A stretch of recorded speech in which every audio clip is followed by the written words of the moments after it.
போட்டிருந்தேன். ஏசியா கப்னால ஏன் இன்ட்ரெஸ்ட் கம்மியா இருக்கு அப்படின்னு சொல்லி நான் ஒரு வீடியோ போட்டிருந்தேன். ஆக்சுவலா சூப்பர் ஸ்டார்ஸ் இல்லாதது தான் காரணமா, தான் ரோஹித் கோலி இல்லாதது காரணமா, இல்ல வந்து இப்போ டெலிகாஸ்ட் பண்ணிட்டு இருக்கிற சேனலோட அட்வர்டைஸ்மெண்ட் அவங்க விளம்பரப்படுத்தல அப்படிங்கிறது காரணமா, இல்லை என்னதான் காரணம் அப்படின்னு கேட்டிருக்கும் போது ஒரு கமெண்ட்ல ஒருத்தர் வந்து சொல்லியிருந்தாரு, இப்போ கரண்ட் இந்தியா டீம் வந்து ஏசியால அடிக்கிறதுக்கு ஆள் இல்லை, இந்தியா தான் ஏசியாலேயே best team.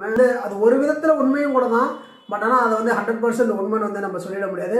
Oman match பார்த்தீங்கல்ல, almost வந்து அவங்க பயங்கர டஃப் கொடுத்தாங்க. இன்ஃபேக்ட் வந்து பாகிஸ்தானோட பெட்டராக வந்து இந்தியா கூட விளையாண்டாங்க நேற்று மேட்ச்சில்.